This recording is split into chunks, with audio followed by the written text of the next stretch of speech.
Kibler. It is my privilege to be doing this here today, beautiful Saturday evening. We are going to get right back into the topic that we left off with. We've only got a few minutes left in the show. It goes by quickly. Ashley, we have been discussing ethics reform and specifically an ethics reform bill that I don't think many of us are too pleased with. And I know we've got one other subject we want to just touch upon. How about wrapping us up on this particular subject before we go into the next? Well, actually, it's all the same thing. It's just all about restoring control to citizens. And that's not just a catchphrase, folks. You don't have control of your government right now. These people in Colombia are ignoring you. They are ramming through legislation that benefits themselves. They don't care if you're upset about it. They don't care what you want. Remember, this bill would decriminalize ethics violations. It would essentially decriminalize corruption. Yes. That's what they've done. They don't care that you've never been louder across the aisle.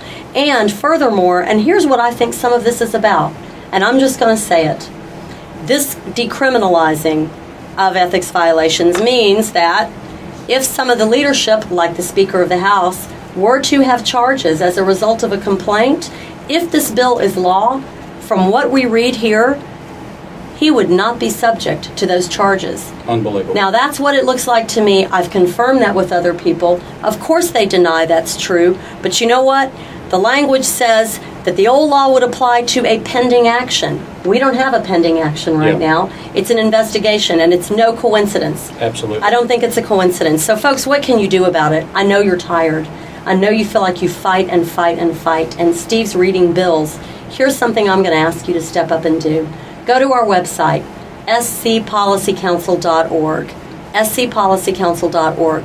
Click on Conflict Watch tab, because you know what? We're tired of waiting for the legislative process to work, to get answers, and to get information. We're asking you out there to ask your lawmakers to voluntarily disclose their sources of income. Wow. They won't pass a law doing it. Guess what? You can ask them yourselves. That's right. There's no reason they should say no to this. They're making a lot of excuses in Colombia about why they can't give you what you want. But how about if we ask them one-on-one, fill out or jump on, send that form to your lawmaker. It couldn't be easier. Send it to Governor Haley. Send it to every other constitutional officer, right? Let's make sure that when they vote, they are recusing themselves if they have a conflict of interest. Let's make sure that their contracts they may have that benefit them, and we know that happens, don't we? Yes. We know that the Senate Finance Chairman, Hugh Leatherman, has made something like $30 million off of state contracts for his company. Unbelievable. Right? How about that? Let's make sure that he hasn't voted on legislation that he shouldn't have, That's right. or that any of them aren't voting on legislation they shouldn't.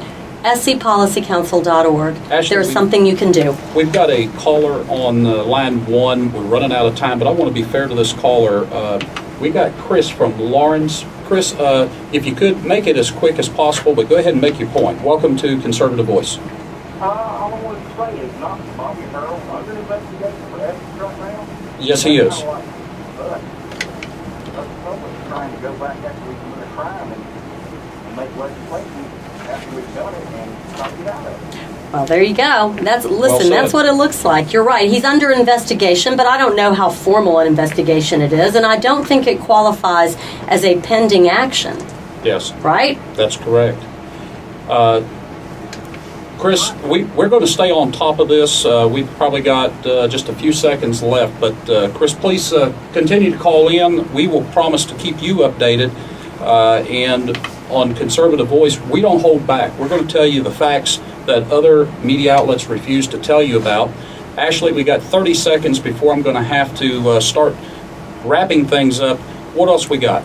I think this is probably priority number one. Remember, citizens across the board care. Reporters are beginning to pay attention to this. They've covered this. They're not going to be quiet. They're watching. Please make sure that everyone knows out there that you do care and you are watching. It is not okay to decriminalize corruption in South Carolina. Thank you very much, Ashley. We do appreciate you being on the show today, coming up from Columbia.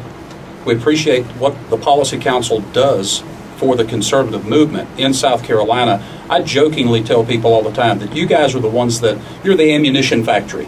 You produce the bullets that conservatives can put in our conservative apparatus and go out and confront our lawmakers with the facts. Well, thank you for what you do and everyone out there, too. Absolutely. Folks, if this doesn't just make your blood boil, the stuff that we've talked about today, if you owned a business and you advertised one product and you gave another product, you'd go to jail for false advertising. You'd be prosecuted anyhow. But this is what our legislators are doing to us all the time, and I'm tired of it.